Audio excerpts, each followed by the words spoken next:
오늘 주신 말씀을 열왕기하 2장 1절의 말씀이 됩니다. 죄송합니다. 오늘 이렇게 멕시코에서 선교하신 우리 방주일 선교사님 오셨습니다. 환영하는 박수 한번 드리겠습니다.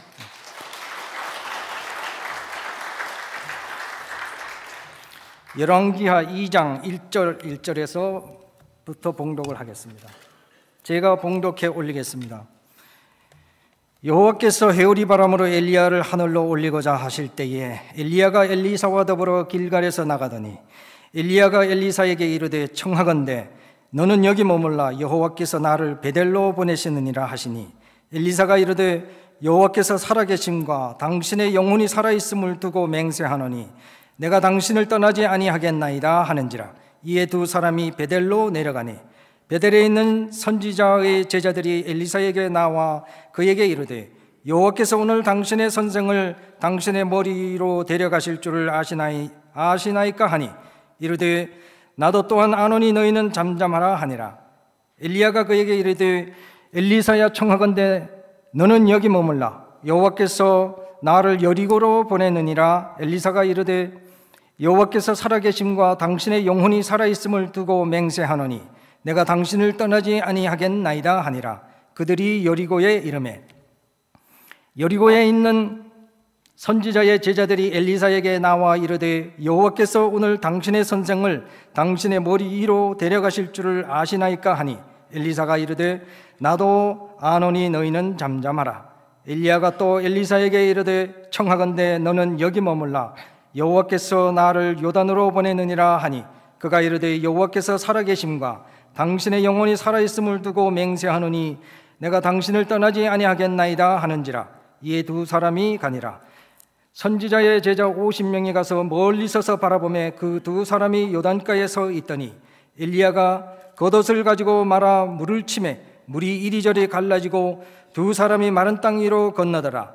건너매 엘리야가 엘리사에게 이르되 나를 네게서 데려감을 당하기 전에 내가 네게 어떻게 할지를 구하라. 엘리사가 이르되 당신의 성령이 하시는 역사가 갑절이나 내게 있게 하소서 하는지라. 이르되 내가 어려운 일을 구하는도다. 그러나 나를 네게서 데려가시는 것을 네가 보면 그 일이 네게 이루어지려니와 그렇지 아니하면 이루어지지 아니하리라 하고 두 사람이 길을 가며 말하더니 불수레와 불말들이 두 사람을 갈라놓고 엘리야가 회오리 바람으로 하늘로 올라가더라. 엘리사가 보고 소리 지르되 내 아버지여 내 아버지여 이스라엘의 병거와 그 마병이여 하더니 다시 보이지 아니하는지라. 이에 엘리사가 자기의 옷을 잡아 둘로 찢고 엘리야의 몸에서 떨어진 겉옷을 주워 가지고 돌아와 요단 언덕에 서서 엘리야의 몸에서 떨어진 그의 겉옷을 가지고 물을 치매 이르되 엘리야의 하나님 여호와는 어디 계시나이까 하고 그도 물을 치매 물이 이리저리 갈라지고 엘리사가 건너니라. 이상 하나님의 말씀입니다. 이제 우리 황학인 목사님께서 나오셔서 바라만 보는 자와 따르는 자라고 하는 제목으로 말씀 주실 때 큰 은혜 받으시기 바랍니다. 하나님께 영광 올리고 목사님을 환영하겠습니다. 바른 손을 들어 환영하겠습니다. 할렐루야.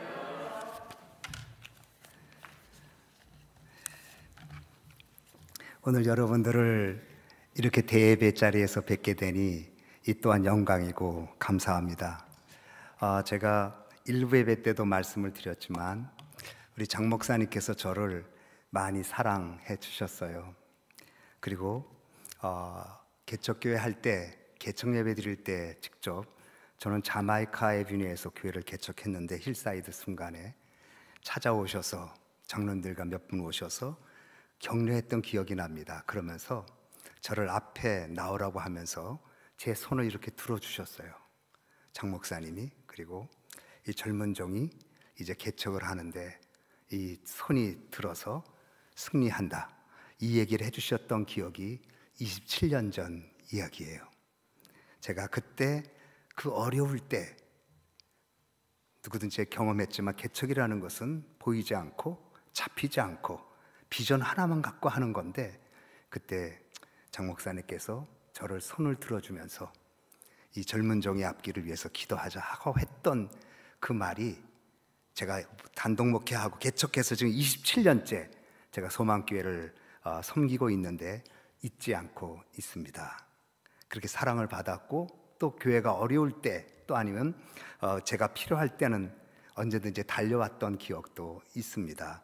오늘 사실 어찌 보면 성도들 마음에 허전함도 없지 않아 있을 수 있을 텐데 하나님께서 저를 보내신 이유가 아마도 하나님 말씀을 통하여 여러분의 빈 마음을 채워주신다고 생각하고 제가 섬기는 마음으로 사실 달려왔습니다. 사실 저도 1부 예배가 8시 반에 있고 2부 예배가 11시에 있는데 여러분들이 예배를 드리면 제 마음에도 지금 우리 교회도 예배 드리고 있겠구나, 성가대가 찬양하면 이 시간에 성가대 찬양하겠구나 하는 생각이 들면서 참 이렇게 함께 한 교단 안에 한 교회이지만 어찌 보면 함께 가는 교회이기에 또한 감사도 드립니다. 제가 2016년도에 총회장을 했는데 우리 교단에 2017년도인가요? 미얀마를 갈 기회가 있었습니다. 미얀마, 지금의 그러니까 버마죠. 미얀마를 갈 기회가 있었는데 미얀마에서 그 태국을 들렸다가 미얀마의 첸퉁이라는 곳을 갔습니다. 첸퉁이라는 곳에는 거기 목사님 한 분이 가족이 첸퉁이라는 지역을 섬기는데 그 목사님은 연세가 많으셨습니다. 그런데 싱가포르에서 공부를 해가지고 영어를 그래도 잘 하시고 그 아들이 노트라고 하는 전도사인데 싱가포르에서 또 신학을 공부하고 와서 그 지역을 섬기고 있어요. 근데 첸퉁이라는 곳은 뭐 지금도 미얀마라는 자체가 쉽지 않은 곳이지만 이제 그곳에 가서 설교를 하게 되었어요.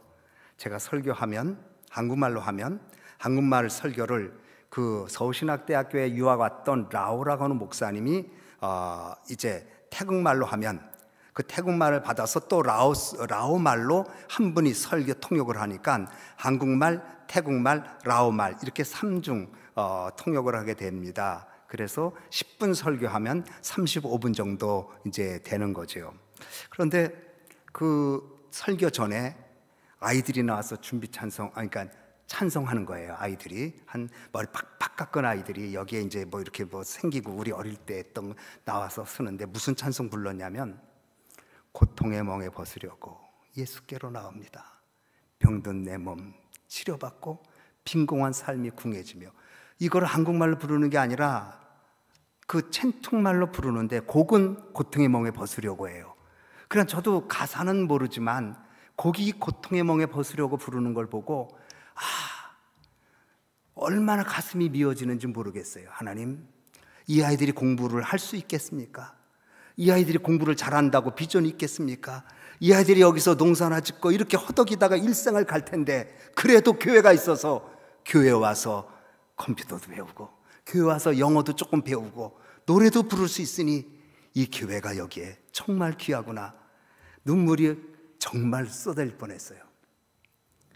교회가 있는 곳에 인물 납니다. 한국 기독교가 그렇게 어려웠을 때에도 교회가 있는 마을에는 기적이 나타났고 은혜가 나타났어요. 교회는 그리스도의 몸이고 에베소에 있는 말씀대로 충만함이 있는 곳이라고 말했어요. 그래서 예배를 드리면 충만함이 임하고 기도를 하면 충만함이 임하고 말씀을 들으면 우리에게 빈공한 우리의 심령이 충만함으로 채워지는 줄로 저는 믿습니다. 그런 의미로 여러분들의 허전한 마음이 혹시 있다면 하나님 말씀으로 성령으로 충만하게 채움받는 역사에 있어지기를 주님의 이름으로 축원합니다. 기도하겠습니다. 하나님 아버지, 4월 첫 주일 예배를 주 앞에 나와 드리게 됩니다. 이 시간 하나님 말씀해 주시옵소서. 그래서 우리 성도들 마음에 필요한 말씀을 주셔서 그들의 심령이 새로워지게 하시고 하나님 말씀에 묶임 바 되어서 승리하는 저희들 되게 하시되, 특별히 뉴욕 성결교회를 기억해 주셔서 이 교회를 통한 주의 역사 있게 하옵소서. 예수님 이름으로 기도하옵나이다. 아멘. 오늘 여러분, 이 말씀은 여러분들이 잘 아는 말씀입니다. 엘리야와 엘리사와 그리고 선지생도 50명 이 사이에서 일어난 일입니다. 이제 엘리야는 하나님의 때가 되어서 하늘에 부름받을 때가 되었습니다. 이것을 엘리사도 알고 선지자생도 50명도 알고 있습니다. 그런데 정작 엘리야의 능력에 겉옷을 받은 사람은 선지생도 50명이 아니라 엘리사였습니다. 무엇이 그들에게 이런 차이를 둘 수 있었을까?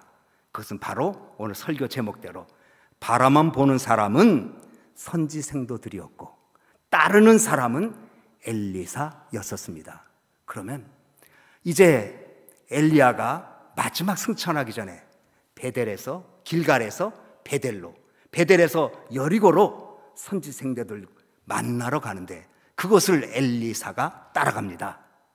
엘리야는 엘리사에게 이곳에 머물라고 말할 때마다 하나님 살아계심을 두고 맹세하는데 결단코 당신 떠나지 않고 따르겠다고 합니다. 이렇게 해서 길갈, 베델, 여리고까지 따르게 됩니다. 그런데 선지생도들은 바라보고만 있었습니다. 3절, 7절 보면 왜 엘리사와 선지생도들의 차이가 있었을까? 그것은 바로 간절함에 있었습니다. 엘리사는 엘리야가 받은 능력의 갑절을 받아야 되겠다는 간절함이 있었고 선지생도들은 엘리야가 떠나는 것은 알지만 엘리야가 가지고 있는 어떤 능력을 받겠다는 간절함이 없었습니다. 엘리야가 갖고 있는 능력이 있다는 것은 알지만 그 하나님의 능력이 자신에게 다가오게 하겠다는 열정, 간절함이 그들에게는 없어서 엘리사는 따랐고 선지생도들은 바라만 보고 있었습니다. 여러분, 간절함이 신앙생활에 대단히 중요합니다. 간절함은 사모함으로 이어집니다. 승리하는 사람은 능력 있는 사람이 승리하는 게 아니라 간절함이 있는 사람이 승리합니다. 능력 있는 사람은 감동을 주지 못하고 놀라게는 하지만 간절함이 있는 사람은 감동을 줍니다. 능력은 어찌 보면 받을 때, 태어날 때부터 받는 것일 수 있지만 간절함은 태어날 때는 없지만 자기는 은사는 없지만 간절함으로 채움받는 사람이 우리에게 있음을 우리는 압니다. 우리는 키가 그렇게 크지 않습니다. 키 큰 분들도 있죠. 그럼 어릴 때 높이 선반에 있는 것을 잡아 다니기 위해서는 키가 닿지 않기 때문에 손을 올려야 합니다. 키는 능력이라고 하면 손을 올리는 것은 간절함입니다. 내 능력은 160cm인데 190cm를 얻기 위해서는 간절함이 우리에게 요구됩니다. 엘리사는 이 간절함이 있었기에 길갈, 베델, 여리고까지 따를 수 있었습니다. 하나님 우리의 삶의 기준이고 높은 절대성이 있는 기준이지만 우리는 능력이 없고 무력합니다. 그런데 하나님이 일어나야 되겠고 이루어야 되는 것이 있을 때에 안타까움이 간절함으로 이루어져야 됩니다. 능력은 말씀드린 대로 감탄하고 놀라워하지만 감동이 없지만 간절함은 아름답고 감동을 주고 울림을 주고 떨림을 주는 것입니다. 종종 우리는 그런 기사 보지 않습니까? 그렇게 어려운 환경에서 능력이 없는데 간절하게 애쓰고 애써서 어떤 목적을 이루었다는 기사를 볼 때 우리는 감동을 받습니다. 그런 일들이 우리 주변에 많습니다. 각자 받은 은사와 부가 있습니다. 능력입니다. 그러나 그것 가지고는 안 되고 하나님 주시는 은혜를 사모하는 간절함에서 하나님의 일들이 이루어집니다. 제가 일부 예배 때 말씀을 드렸습니다. 얼마 전에 제가 신문을 봤는데 거기 인터뷰 기사를 보고 감동을 받아서 제가 설교를 했었어요. 우리 교인들한테. 그건 뭐냐면 김현철 박사라고 홍콩 대학교 정치경제 정책학과 교수의 인터뷰인데 이분의 이력이 독특합니다. 이분은 연세대 의대를 나와서 의사를 하다가 미국에 유학을 와서 콜롬비아 대학에서 경제학으로 박사학위를 받았어요. 그리고 코넬대에서 교수를 하다가 홍콩 대학으로 교수 자리를 옮겼어요. 거기서 정책 경제학 과목을 가르치고 있어요. 근데 그분을 인터뷰하는데 이분이 이런 말을 했어요. 사람의 성공은 8알이 운이고 80%가 운이고 20%가 자기 능력과 부모의 DNA다. 그러니까 이제 인터뷰하는 사람이 어떻게 의사이면서 박사님이 운을 얘기하냐? 그랬더니 이분이 하는 말이, 자신은 경제학을 공부하면서 수많은 사람을 만났는데 운이 따랐다, 이렇게밖에 말 못하겠다.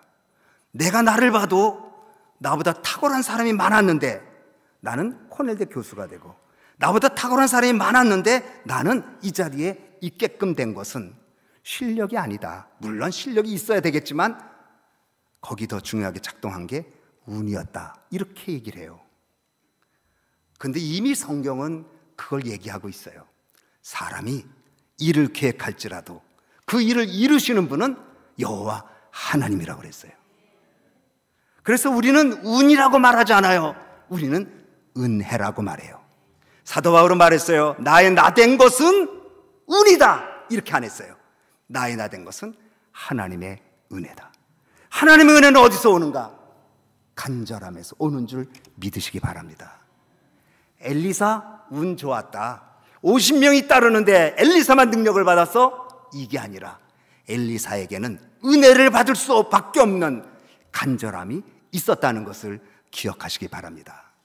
여러분, 은혜 받으시기 바랍니다.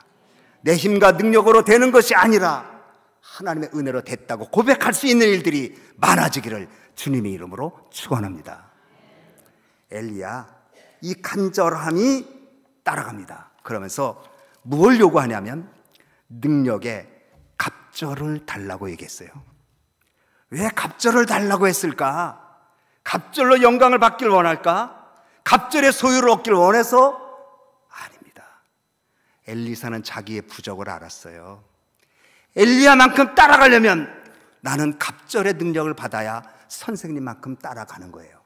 선생님보다 2배 내가 위대해지겠다는 게 아니라 선생님만큼 따라가기 위해서는 내가 2배의 능력을 받아야 된다는 겸손함이 담겨 있는 거예요.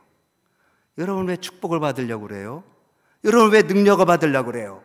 바로 그것은 주님을 섬기기 위해서 받아야 된다는 거예요. 엘리사는 엘리야에게 당신의 능력에 갑절을 주옵소서, 이때 이렇게 말해요.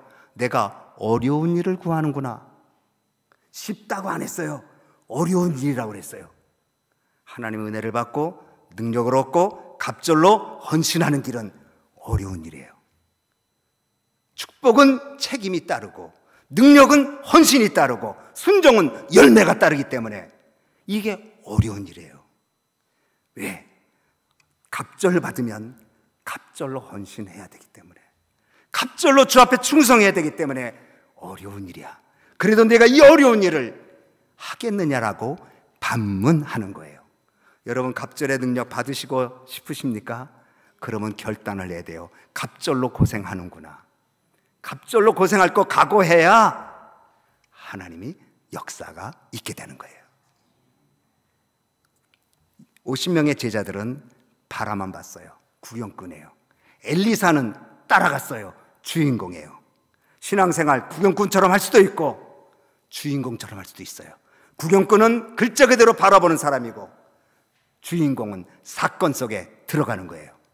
여러분들 교회를 사랑하면 교회의 사건 속에 들어오는 거예요. 바라보고 얘기하는 자가 아니라 사건 속에 들어와서 격려하고 힘을 주고 붙잡고 같이 기도하고 여기에 능력이 나타나는 줄로 믿습니다. 요즘 교회들은 너무 힘이 없어, 크리스찬들이 힘이 없어, 그렇게 말하면 우리가 구경꾼이 되는 것입니다. 우리가 힘을 주고 우리가 일으키고 우리가 사건 속에 들어간다는 주인공의 역할이 있어지는 여러분 될 때 주님을 따르는 자인 줄로 분명히 믿습니다. 베델 여리고까지 가는 선지 생도들은 알고 있어요. 엘리야가 떠난다. 그러나 엘리사는 알고 있을 뿐만 아니라 따르는 순종과 결단이 이어졌지요. 아리스토텔레스가 이런 말을 했어요. 연결시켜라. 그러면 기적이 나타난다. 내가 공부한 거, 배운 거를 삶으로 연결시키면 기적이 나타난다. 내가 듣고 배운 말씀을 삶으로 적용시키면 기적이 나타난다. 제 얘기가 아니에요. 아리스토텔레스 얘기예요. 우리는 하나님의 말씀을 아는 데 그쳐서는 안 되고 듣는 데 그쳐서는 안 되고 그 말씀을 믿음으로 붙잡고 나의 삶에 구체적으로 인도된다라고 믿는 역사가 있어질 때 주님이 은혜로 축복하시는 줄 믿으시기 바랍니다. 이제 엘리야는 엘리사에게 능력의 겁절을 허락하죠. 15절에 보면 맞은편 여리고에 있는 선지자의 제자들이 그를 보며 말하기를 엘리야의 성령이 하시는 역사가 엘리사 위에 머물렀다 하고 가서 그에게 나가 땅에 엎드려 그에게 경배하고. 다 알고 있는데 성령의 능력은 엘리사에게만 임했어요. 그리고 선지 생도들은 엘리사에게 엎드려서 경배했어요. 바라만 보는 사람은 무릎을 꿇지만 따르는 사람은 능력을 받아요. 예수님께서 십자가를 지고 나를 따르라고 말씀하셨죠. 기도를 말하는 자가 아니라 기도하는 자, 영광을 말하는 자가 아니라 영광을 돌려드리는 자가 되어야 할 줄로 믿습니다. 선지 생도들은 성령에 대해서는 들었지만 성령을 받은 자는 엘리사였어요. 설교를 통해서 성령을 받겠다라고 말 들으면 성령님 저 안에 들어오셔서 저를 충만하게 채워달라고 성령 충만함을 기도해야 합니다. 이제 여러분들은 어느 때보다도 성령 충만한 때를 만났습니다.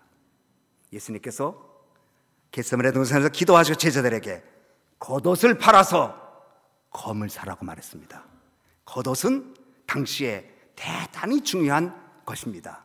그래서 오죽하면 레위기서에는 겉옷은 저당물로 잡히지 않았습니다. 혹시 저당을 잡히면 그날 저녁에 돌려주라고 말합니다. 왜? 그 당시에는 겉옷이 이불도 되고 옷도 되고 보호막도 되는 아주 중요한 옷이었기 때문입니다. 그런데 예수님이 이제는 겉옷을 팔아서 검을 사라. 어떤 것보다도 검이 중요하다.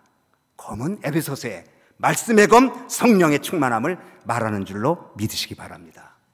이제 여러분들은 더욱 성령 충만하고, 담임 목사는 안 계시지만 장로님들과 더불어 힘을 모아서 성령 충만한 능력을 가지고 하나님의 교회를 지킬 때에 하나님의 역사가 크게 임할 줄로 믿습니다. 미국 남침내 교회에 프랭크 켈러 목사님이 계셨어요. 이분은 말기암으로 30일 시한부를 이제 진단을 받았어요. 그런데 그 프랭크 켈러 목사님의 아들은 목사님인데, 그 아들은 알라바마주 버밍엄에 있는 메트로폴리탄 하나님의 교회 담임 목사였어요. 그런데 이 아들 목사님이 목회하는 교회는 1000명이 넘는 큰 교회예요. 그런데 이제 이 프랭크 켈러 목사님이 아들 레이먼트 목사님을 불러서 이런 부탁을 했어요. 아들아, 내가 처음 목회했던 곳으로 좀 가면 좋겠다. 이제 아버지는 30일 정도 시한부의 삶을 받았는데 그 아들 목사님에게 내가 처음 목회했던 노스캐롤라이나에 있는 그레나이트 폴리스라고 하는 지역에 조그만 교회, 내가 거기서 평생 목회했었는데 거길 좀 데려다 달라. 아들 레이먼트 목사님은 거절했어요. 아버지, 지금 몸도 불편하신데 그 장거리 갈 수 없습니다. 그런데 아버지가 계속 요구하는 거예요. 꼭 가야 된다. 그래서 이제 아들이 아버지 마지막 부탁이니까 순종하는 마음으로 아버님을 모시고 차로 노스캐롤라이나에 있는 그레나이트 폴리스라는 지역을 찾아갔어요. 거기 갔더니 아버지가 처음 목회했던 조그만 교회였어요. 잡초가 무거워지고 사람들도 거의 없는 조그만 교회 가더니 아버지가 강단에 들어와서 눈물을 뚝뚝 흘리면서 이렇게 기도했어요. 하나님, 술주정꾼이었고 마음대로 살았던 나를 예수 믿게 하고 목사 돼서 이 교회를 섬기게 하셔서 너무 감사합니다. 눈물을 펑펑 흘리면서 그 조그만 교회를 돌아다니면서 그 레이먼트 아들한테 여기 기억나냐 이제 이런 얘기를 해주셔요. 그러더니 갑자기 잠깐 강단으로 올라오라고 그래요. 아들을. 그러니까 아들 목사님이 의아하지만 아버지 부탁이니까 부탁하는데 강단에 올라왔어요. 그랬더니 아버지가 무릎 꿇으려고 그래요. 갑자기. 그러더니 관유, 여러분 우리 방송교사님도 알지만 이 미국 교회는 관유가 있어요. 관유가 뭐냐면 관유를 발라 거룩하게 하고 또 성경에 보면 기름을 발라 위하여 기도하고 여보세요. 그래서 기름이 있어요. 제가 개척했던 루터란 교회도 세인트 룩 썬데이가 있어요. 그때는 아픈 사람을 신유하는 기도를 하는데 그 관유를 놓고 풀어서 관유를 발라주고 기도해 주더라고요. 근데 그 관유가 중남미 쪽 교회 가면 많아요. 저희도 단기선교 가면 다 이렇게 관유를 갖다 놨는데 아버지가 그 관유를 갖더니 아들 머리에 붓고 안수를 하는 거예요. 아버지 잠깐. 그러면서 이렇게 말했어요. 아들아, 내가 너를 보니 걱정돼서 안수한다. 너는 지금 1000명 목회한다고? 그러나 사실 너는 겉만 있고 속은 비었어. 너는 형식은 갖고 있는데 내용이 없어. 너는 설교를 하는데 능력이 부족해.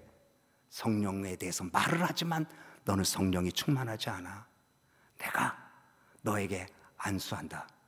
디모데서의 사도 바울이 디모데에게 안수함으로 내 은사가 불같이 일어나기를 기도했던 것처럼 내가 너를 안수한다고 안수 기도하는 거예요. 하나님, 레이먼트 목사가 성령을 말하는 자가 아니라 성령에 충만한 자가 되고, 섬김을 말하는 자가 아니라 섬기는 자가 되고, 아들을 위해서 기도했어요. 아들은 눈물을 뚝뚝 흘렸어요. 1000명 되는 목회니 얼마나 바쁘겠어요. 그러다 보니 정말 본질을 잃어버렸어. 근데 아버지가 그것을 보고 내가 여기 온 것은 나 때문이 아니라 너 때문이야. 아버지가 이렇게 처음 작은 교회에서 시작했던 이 목회 초심을 너는 알아야 돼. 관유를 바르고 안수기도 해주고 2주 후에 아버지는 하늘나라 가셨어요. 여러분, 우리는 나도 모르게 익숙함, 편안함에 익숙해져 있어.